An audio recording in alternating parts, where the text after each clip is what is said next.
Welcome to this video memory of your luxurious cruise aboard the MS Rotterdam.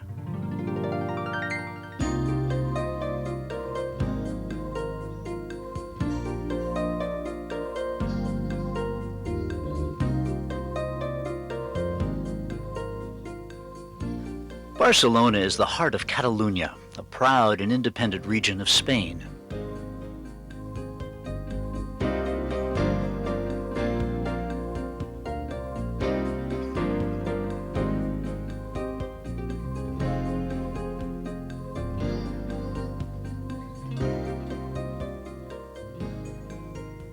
At one time, it rivaled Genoa and Venice as a successful Mediterranean commercial port. It was Spain's most important port until the discovery of the New World shifted attention toward the Atlantic. But even then, Columbus had to return to Barcelona to seek an audience with the King and Queen. His statue stands at the harbor front, and from here begins La Rambla. This popular pedestrian promenade is lined with leafy trees, making it a shady place to stroll.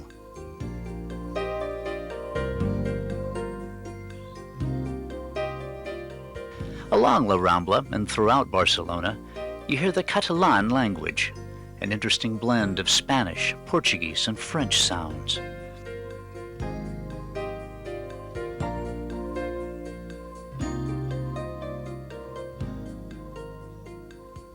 Heart of the city and its historic center is the Barri Gothique, or Gothic Quarter. The narrow streets and intricately carved stone buildings provide a dramatic atmosphere.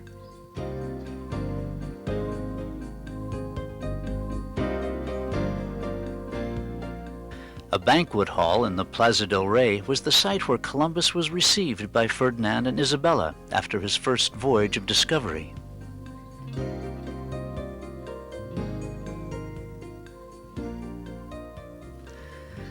The Gothic Quarter is the heart of Barcelona.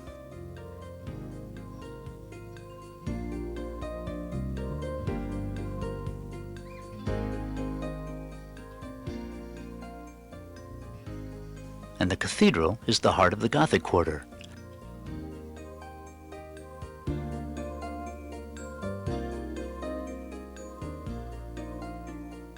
Built between 1298 and 1450, Santa Eulalia is a fine example of the architectural period.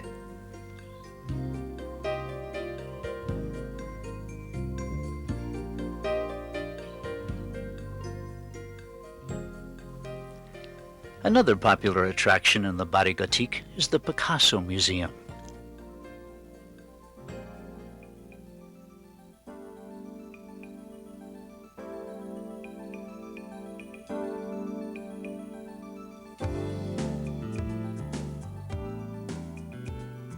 An extraordinary collection of paintings, ceramics, and etchings is displayed in two 15th century palaces.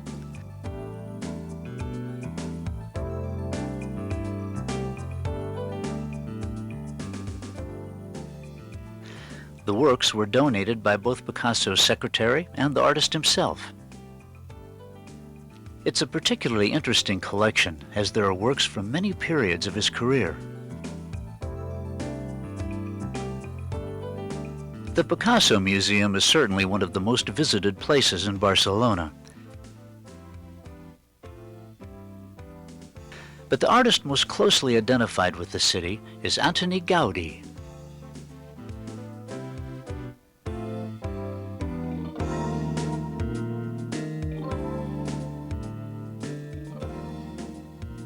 His completely unique architectural designs give the streets a look found nowhere else.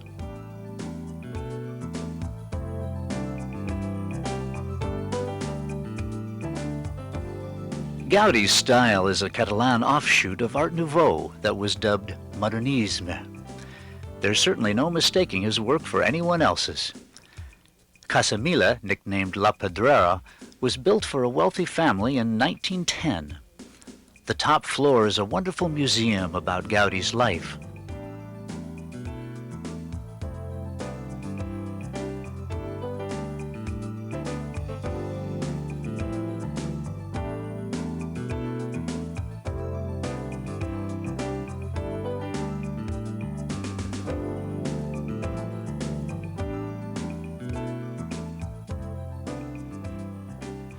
And up one more floor, sightseers can step out onto the roof of La Pedrera for views of Barcelona and a close-up look at Gaudi's work.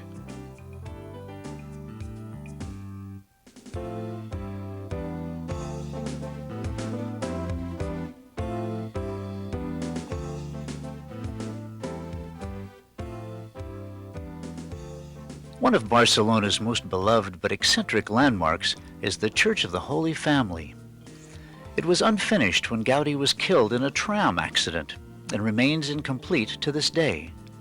Work does continue, but with construction plans extending well into the second half of the next century, it's doubtful whether this will ever be a finished work of architectural art.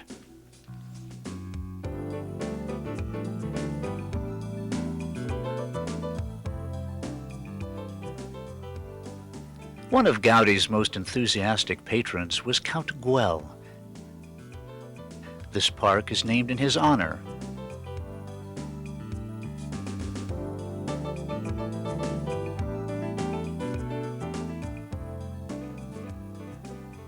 And combines Gaudi's signature building style with marvelous overviews of the city.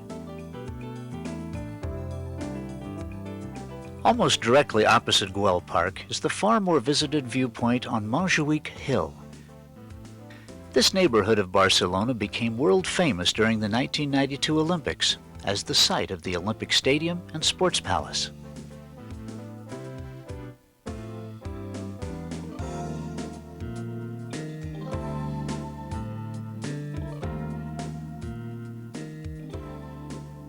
The stunning National Palace lies at the base of Montjuïc Hill in Plaza de España.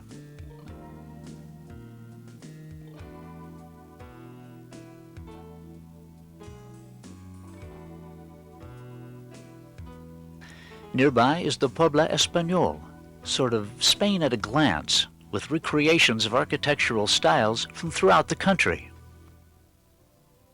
Venturing south of the city reveals a variety of sightseeing opportunities.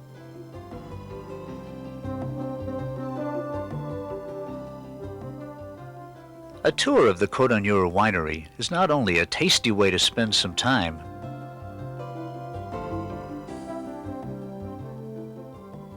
but also a chance to experience a national historic and artistic monument.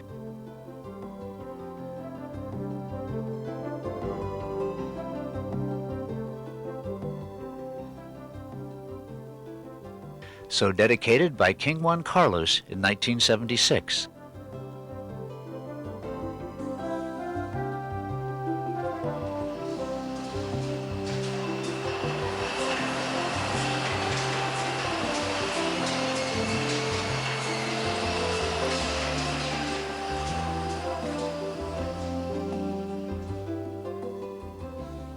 The Penedès region of Spain produces more sparkling wine than anywhere in the world.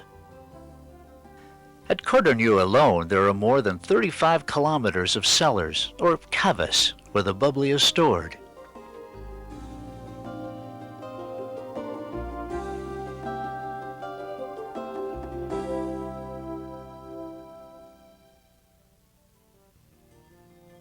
For a different perspective on historic sightseeing, Montserrat is unmatched.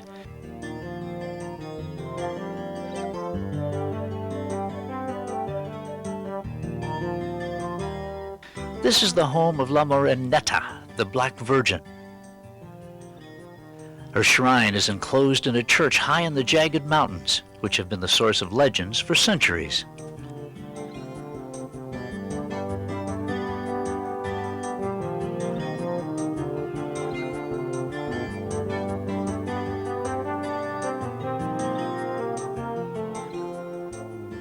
This is where Parsifal found the Holy Grail, and where St. Peter left a statue of the Virgin Mary. Wagner came for inspiration when he was writing his opera of Parsifal. And today the shrine is besieged by honeymooning couples who come for a blessing on their marriage. The views from above the basilica are outstanding, making the scenic pleasures of Montserrat almost as appealing as the religious attraction.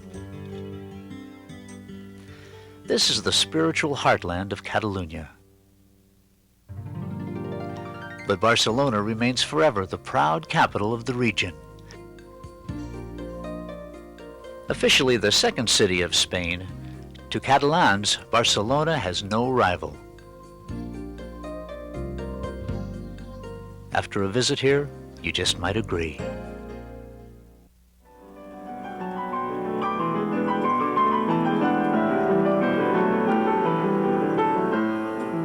As you began to discover the comforts of your ocean-going holiday home, it was anchors away and a departure to exciting destinations.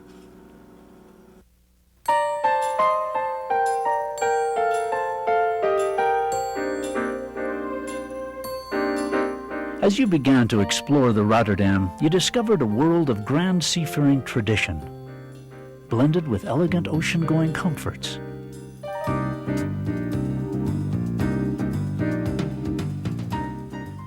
Welcoming hospitality surrounded you, from the center of activity at the front office to an onboard staff devoted to making your cruise a memorable delight.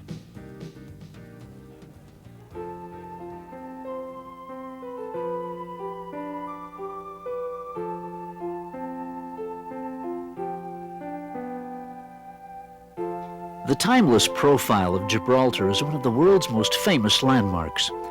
Its name is a corruption of Jib el Tariq, a reference to the Moorish chieftain who conquered the rock in 711. This much contested promontory is joined by an airport runway to the mainland of Spain. But since 1704, it's been in British hands, and its English heritage is in evidence throughout the streets of the city.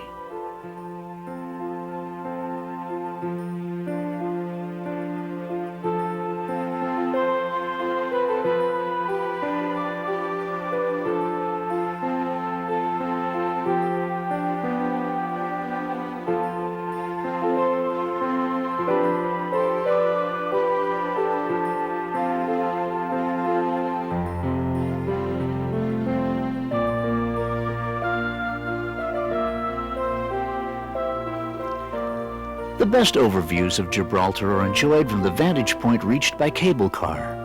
On a clear day, both Spain and Africa can be seen, reminding modern visitors of Gibraltar's earlier nickname, the Pillars of Hercules.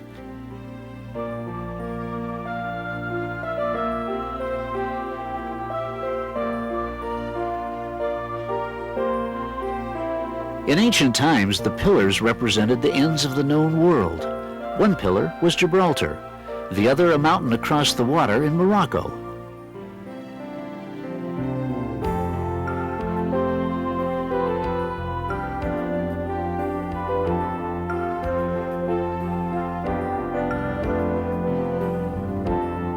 From Europa Point, the other pillar is just visible.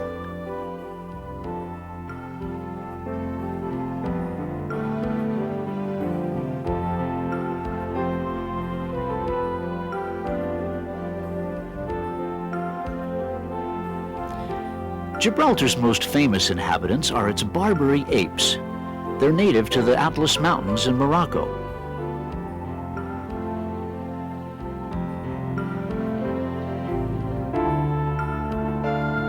And theories abound as to how they made their way to the rock. Did they float from Africa on logs? Were they imported by Romans? Or did they flee the last ice age, crossing via a now submerged land bridge? Take your pick of the hypotheses. No one knows for certain how the apes arrived, but legend has it that as long as they remain, the rock will be British. With that in mind, Winston Churchill made the army responsible for their well-being. As the British garrison steadily shrinks, the care and feeding of the Barbary apes may end up being its most important duty. That's a far cry from the World Wars, when Gibraltar was a valuable Allied air and naval base. Earlier still, the rock withstood the Great Siege of 1779 to 1782, when French and Spanish forces battered at the defenses for 3 years. Enormous siege tunnels allowed the British to hold out against the onslaught, and this heroic stand is remembered in Gibraltar's museums.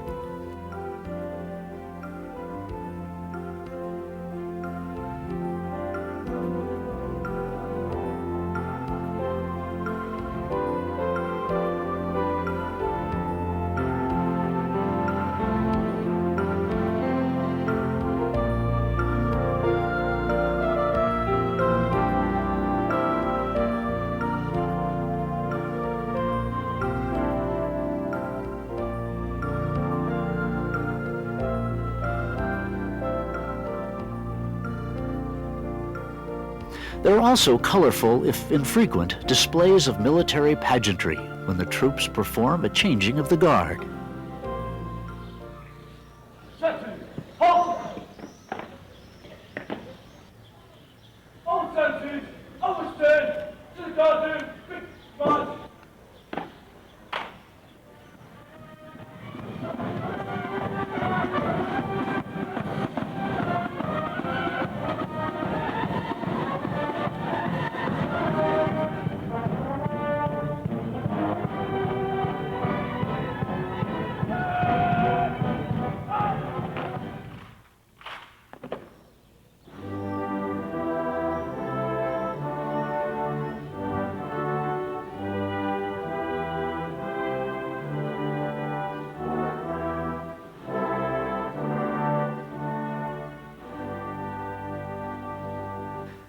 While the siege tunnels were a man-made defense, St. Michael's Cave is nature's use of the ground beneath Gibraltar.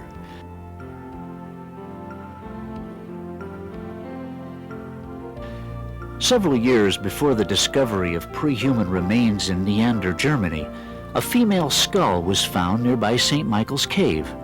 Since the German find was more highly publicized, it gave its name to Neanderthal man. St. Michael's Cave was believed by the Romans to be bottomless. This may have given rise to the romantic notion that Gibraltar apes found their way to the rock via a tunnel linking the caves with Africa.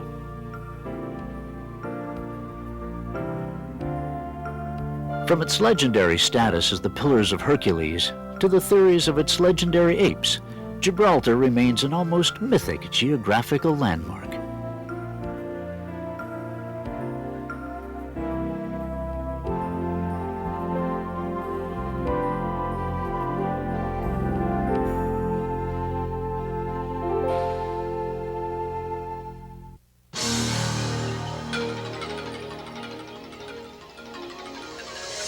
While the Rotterdam sailed serenely through the sea, you enjoyed the ship's comforts. From sun-swept decks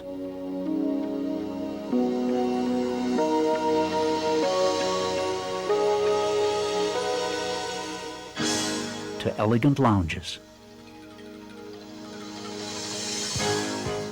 Behind the scenes, the captain, officers, and staff worked continuously to ensure a safe, secure journey.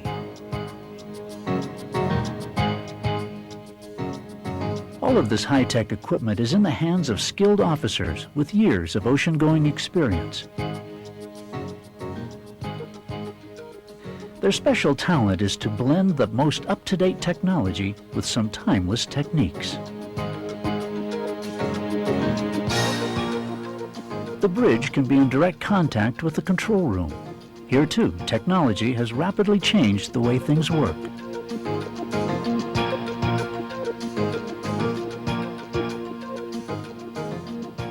The control room is the heart of the Rotterdam, and from here the engine room staff oversees all technical aspects of the cruise.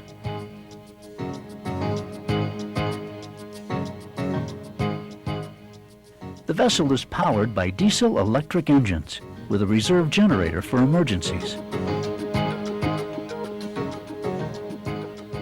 Two propellers rotating between 50 and 140 RPM can take the Rotterdam to speeds of up to 23 knots. At this speed, the vessel uses 120 metric tons of fuel per day. Of course, there are stabilizers for smoothing out rough seas. And the Rotterdam produces its own fresh water from seawater, over 150,000 gallons a day.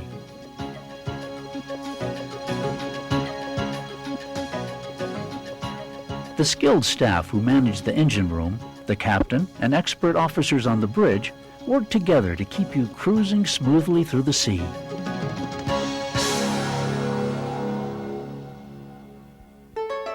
Situated between the Atlantic Ocean and the Mediterranean Sea, Lisbon has been a strategic port since 1200 BC.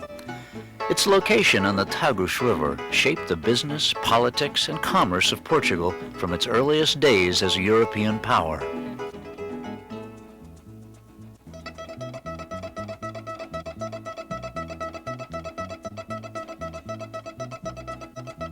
The design of modern Lisbon is a legacy of the great earthquake of 1755, when most of the city was destroyed.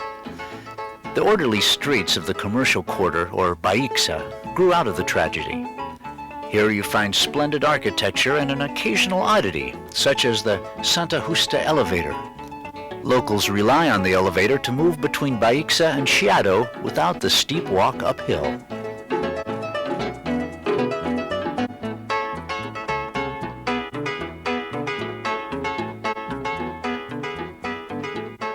Heart of downtown Lisbon is Rocio Square.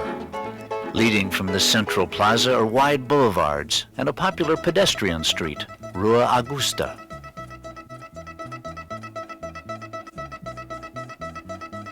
Rua Augusta links Rocio Square with Black Horse Square. Established near the Tagus River, Black Horse is noted for its beautiful 18th century buildings and signature statue.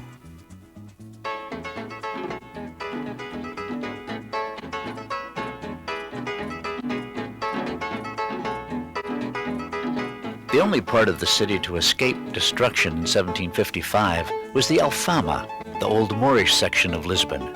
Its narrow streets, lined with tiled architecture, are a delight to explore. A neighborhood landmark is the Sé Cathedral, a 12th century masterpiece.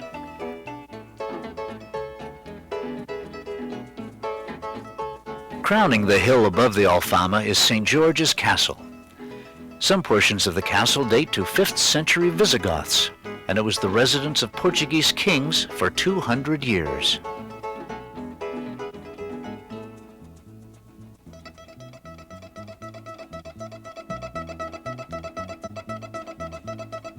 The Hieronymus Monastery is a brilliant example of Manueline architecture.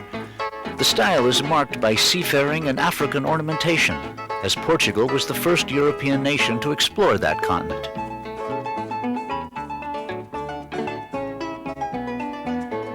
Lisbon's Royal Coach Museum exhibits the finest collection of carriages in the world. These are literally fit for a king.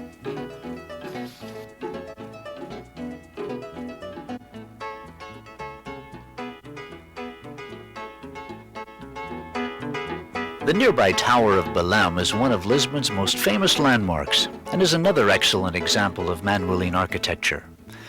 It was originally built on an island in the river, but changes in the course of the Tagus have left it high and dry on the north bank. It's next to the monument dedicated to Henry the Navigator, the Portuguese prince who was responsible for the country's becoming the leader in worldwide exploration during the 15th and 16th centuries.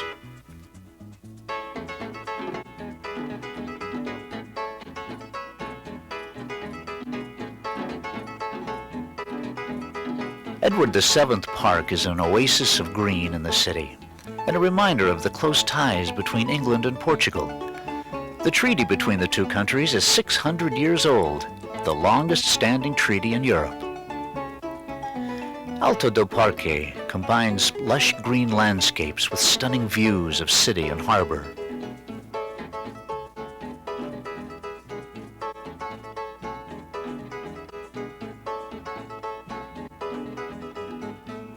While Lisbon is the heart of Portugal, the rugged coastline and surrounding seas are the embodiment of its soul. From this western edge of Europe, Renaissance explorers gazed out and dreamed of fabled lands. Between the sea and Lisbon are towns that reflect other facets of Portuguese life. One royal enclave was the delightful town of Sintra. The surrounding hills enclosed the sea breezes and salt air mists, making Sintra a cool, refreshing haven from the heat. This is where the royal family built a summer palace.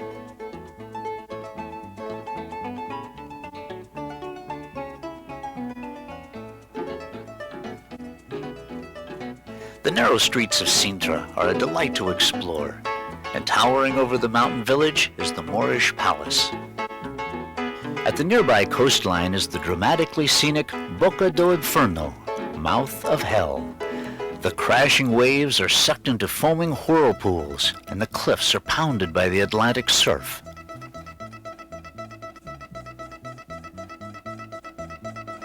The spirit and beauty of surrounding oceans give Portugal a unique character. Any passage to and from the sea takes voyagers under the April 25th bridge, and past the statue of Christ in Majesty. From this protected harbor on the Tagus River, Lisbon's history has always been shaped by the irresistible call of the sea.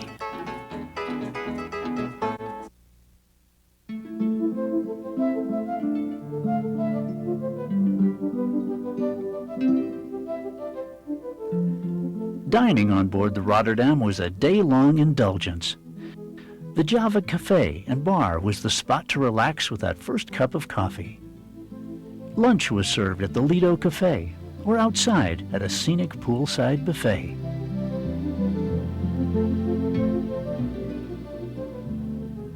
The elegant Explorer's Lounge was the place to meet for afternoon tea.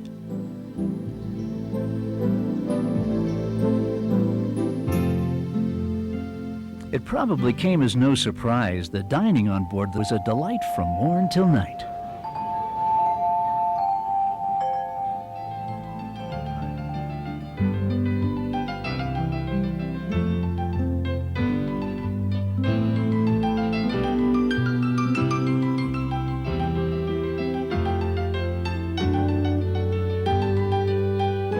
The traditions and creativity of fine cuisine were elevated to an art form on board the Rotterdam. An army of chefs worked round the clock to produce these dining delights.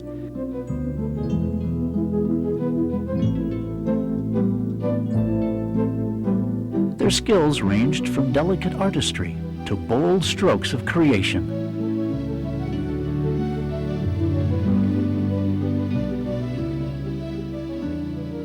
From the dazzling dessert extravaganza to the theatrical presentation of baked Alaska, the food was simply superb.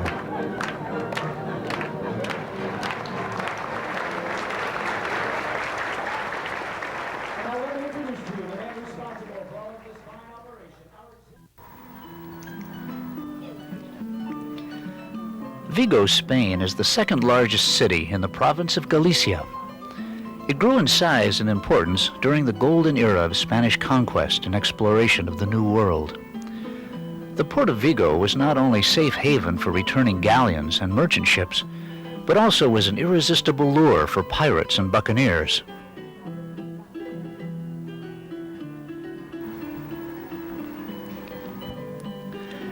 There's always been strong nationalist sentiments in Galicia.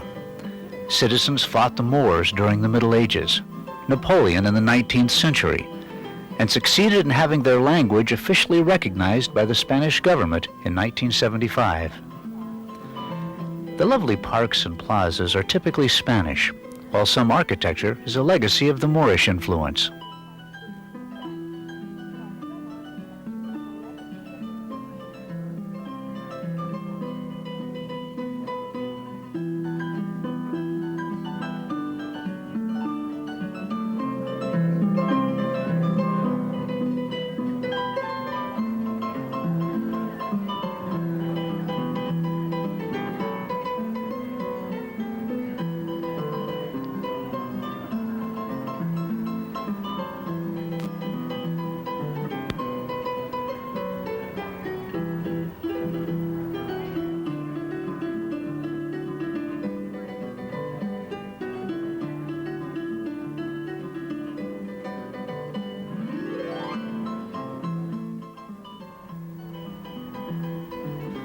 Lying 30 miles south of Vigo is the resort town of Bayona.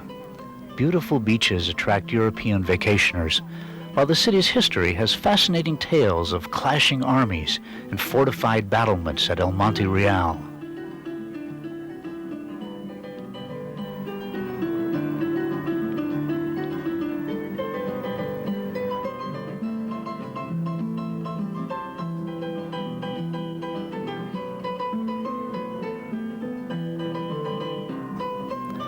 It was in Bayona that first news of the discovery of a new continent was received. After a difficult return voyage, one of Columbus's ships finally made it to this welcome port.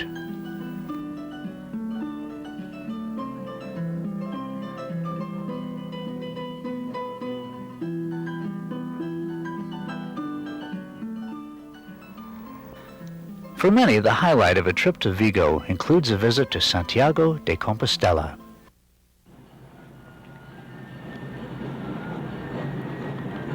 This is the third holy city of Christendom after Rome and Jerusalem. Since the Middle Ages, millions of pilgrims have made the arduous journey to worship at the shrine of St. James and earn the privilege of wearing the sign of the cockleshell.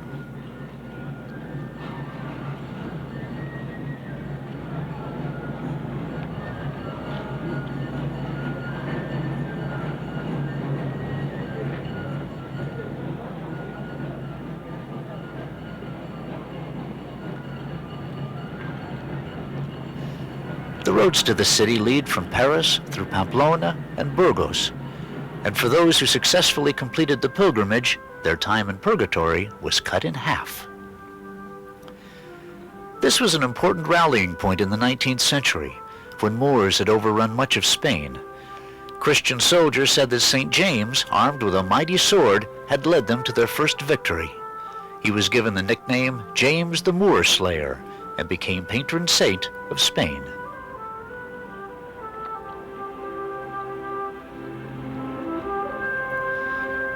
Santiago de Compostela is graced by four main plazas, one at each side of the cross-shaped cathedral. Two of the most visited are Plaza de España and Plaza de Platerías.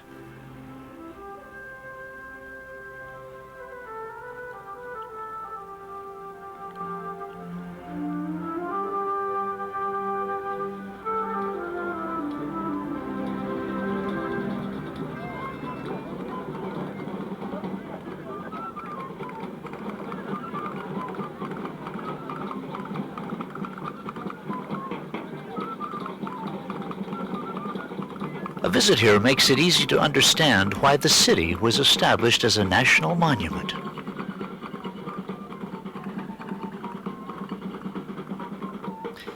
This corner of Galicia has an unparalleled religious tradition and beautiful scenery to attract visitors who have more secular pleasures in mind.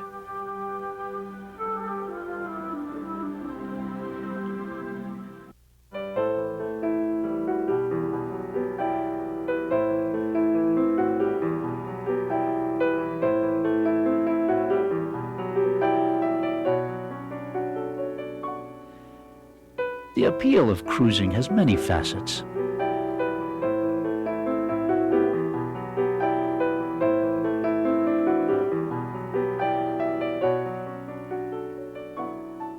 For some, it's the chance to relax and let the cares of the world disappear in the wake.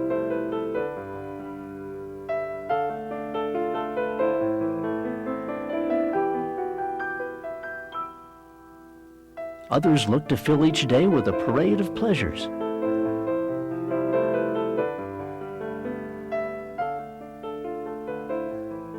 Of course, everyone looks forward to the promise of carefree days and nights.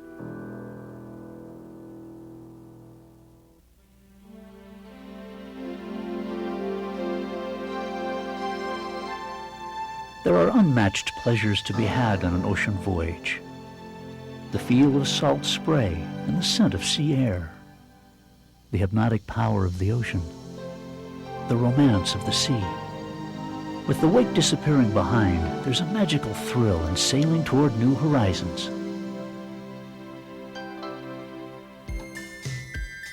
Next stop, Guernsey. Even though it's the second largest of all the Channel Islands, Guernsey is still quite small, being barely 25 square miles in size. Guernsey has always been decidedly English, even though it lies much closer to France, only 28 miles from the coast of Normandy.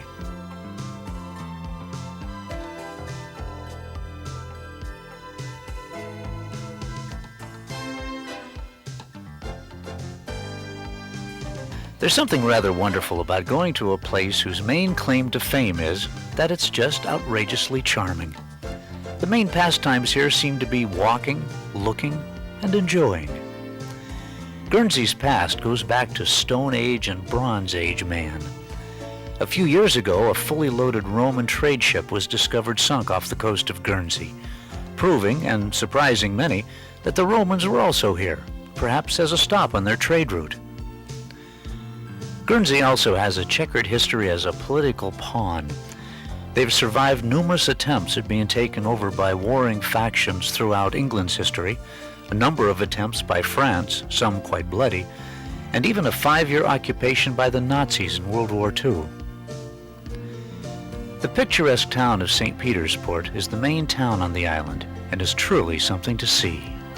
Church Square, the village green of St. Petersport, has been a gathering place for people to meet and gossip for over 1,000 years, 4 times longer than the United States has even been in existence.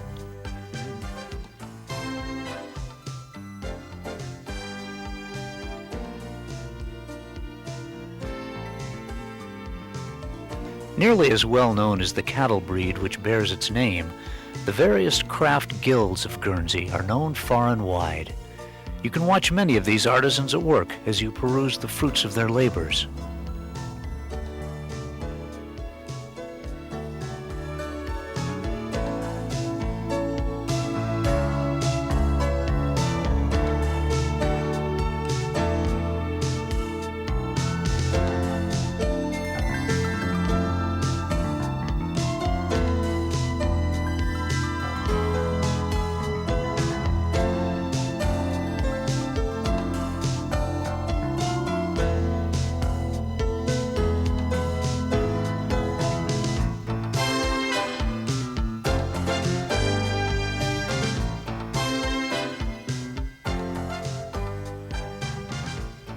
This has started life 2 weeks ago as a flat piece of silver, and the whole item has all been sort of hammered up by hand. Then this wire has been applied around the top, and the little lion's masks, etc., and then the base made. So what I'm doing now with a file, I'm just starting to work on this top edge to get it completely accurate. Then it'll be polished on our polishing motor, and this will be then going out to another happy customer.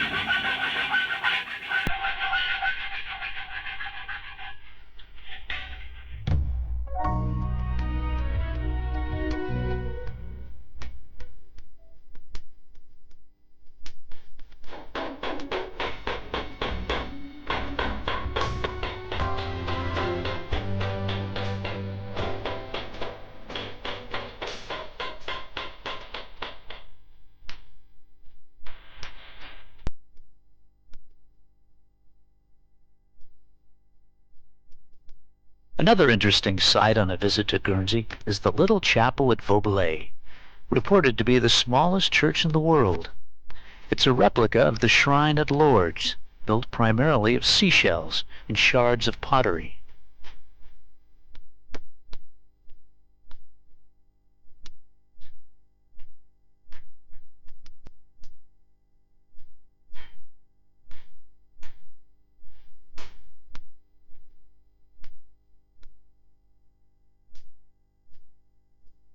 Like the little chapel, Guernsey is small, unique, very special, and not easily forgotten.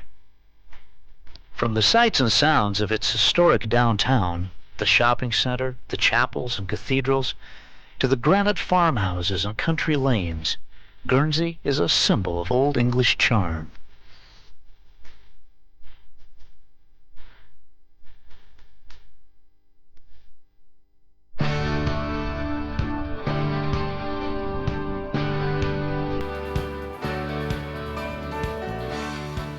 As the Rotterdam sailed on to your next fascinating port of call, there was a dazzling array of fun on board. Fresh air and exercise could be enjoyed on deck and at the fitness center. As the sun set, the fun moved indoors. Did you dance the night away? Perhaps you visited the Crow's Nest for a quiet drink before dinner. For a casual evening, the Wayang Theater offered up current movies. Lady Luck beckoned from the exciting casino. As you quickly discovered, the highlight of the cruise was the glittering entertainment presented in the showroom.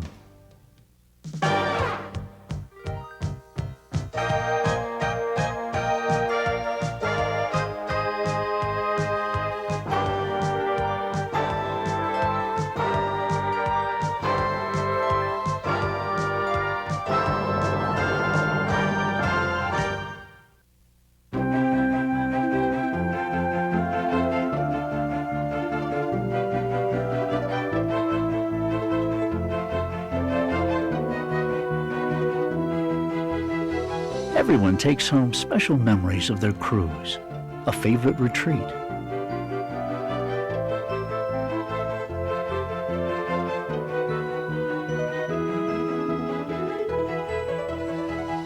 An unexpected pleasure.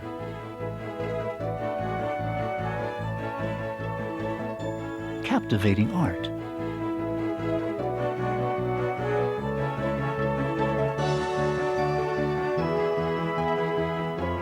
The ocean's ever-changing beauty.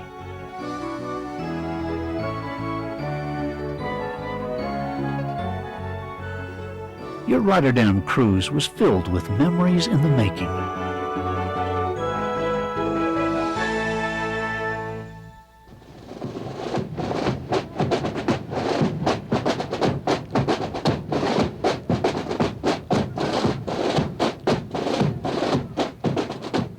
England means many things to the people who visit her shores.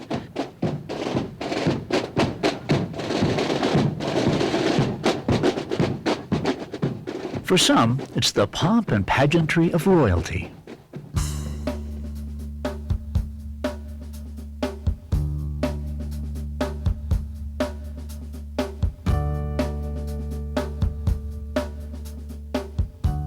For others, it's a cozy pub, or the street scenes at Piccadilly.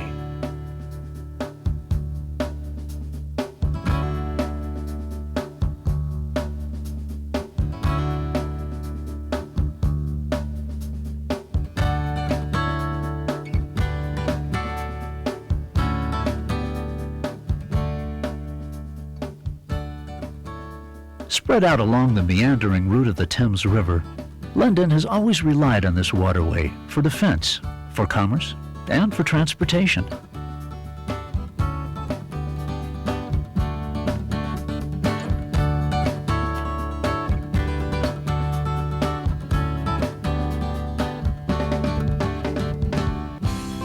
For many, England and London mean history.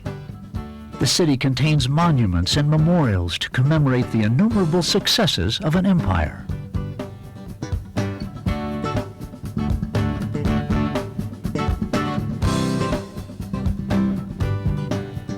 Chief among them is Trafalgar Square, with its statue of Lord Nelson.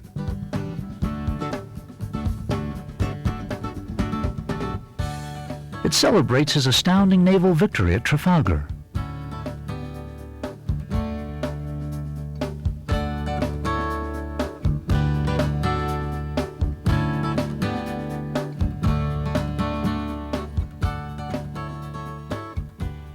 Flanking the square are the National Gallery and St. Martin in the Fields Church.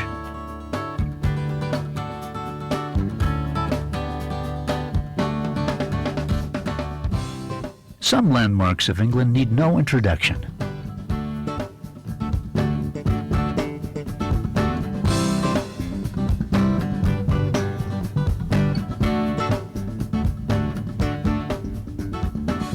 Big Ben is the symbol of the city the world around.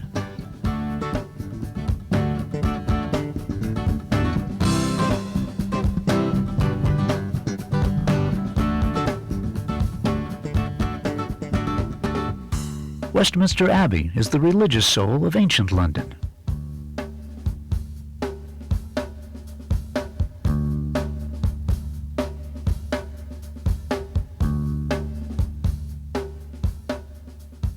And the Houses of Parliament have withstood the travails and triumphs of political drama.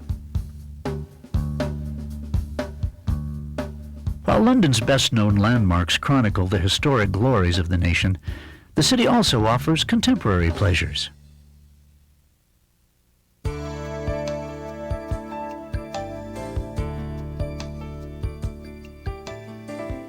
For inveterate shoppers, there's the temptation of Harrods.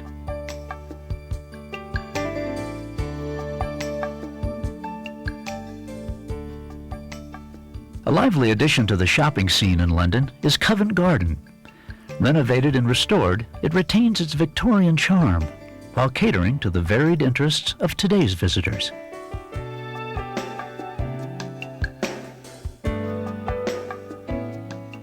London's parks provide green sanctuary from busy streets.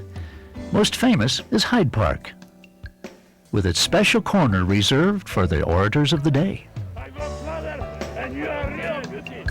The greatest fascist and criminal.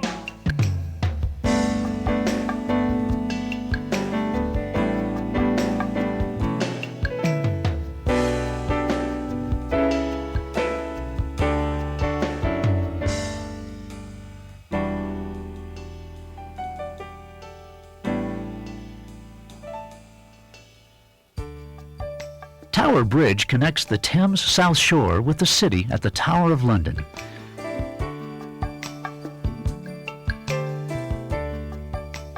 This is one of the oldest sections of London, with many Roman ruins found beneath the foundations of more modern buildings.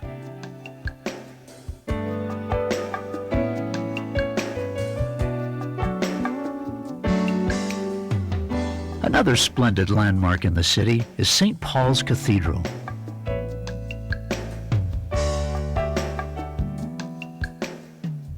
Christopher Wren's masterpiece of architectural design.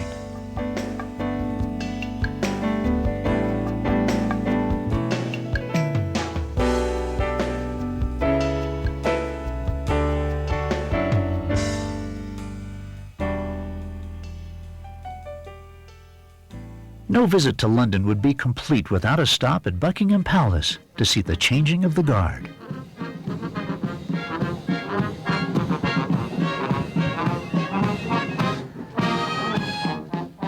This is English pageantry at its best. Okay, intro, wet, up.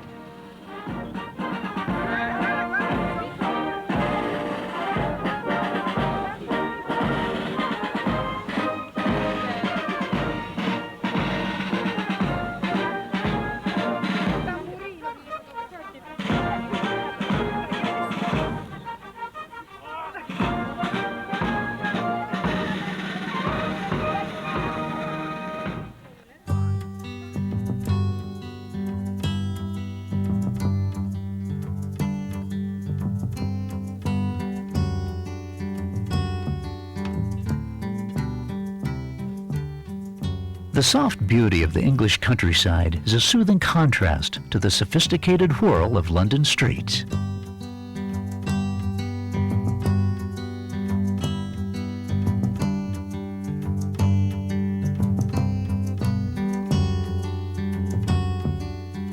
Of course, even in the countryside, the grandeur of royal living makes its mark.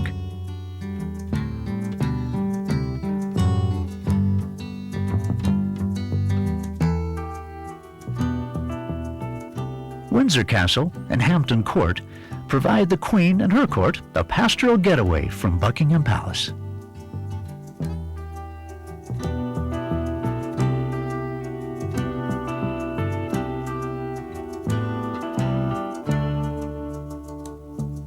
Nestled in the countryside of Kent is Leeds Castle.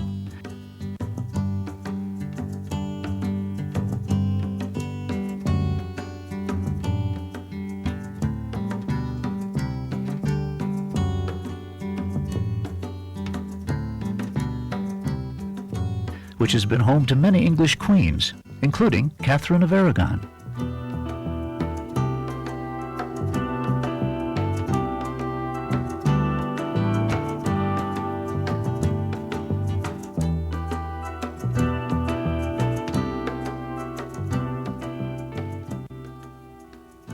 The royals of the 13th century met their match here at Runnymede, when King John was forced to sign the Magna Carta.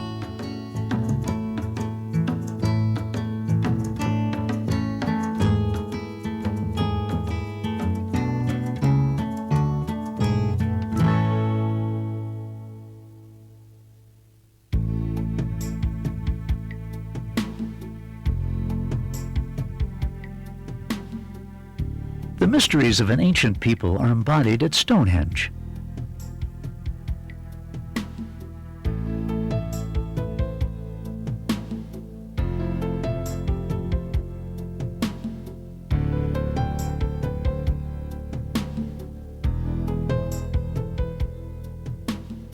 This is one of the most famous archaeological sites on Earth.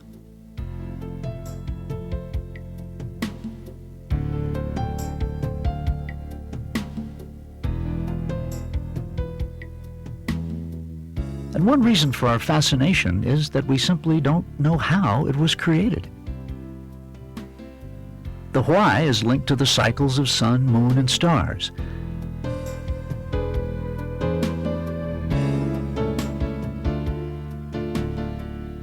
The who is openly debated, but there's no denying the wonder of this timeless tribute to unknown forces, created by unknown Britons.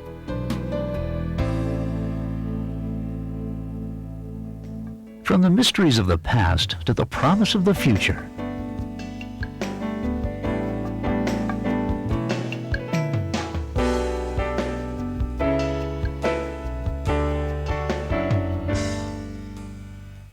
England encompasses a heritage that belies its isolated island geography. As with so many things, Shakespeare said it best.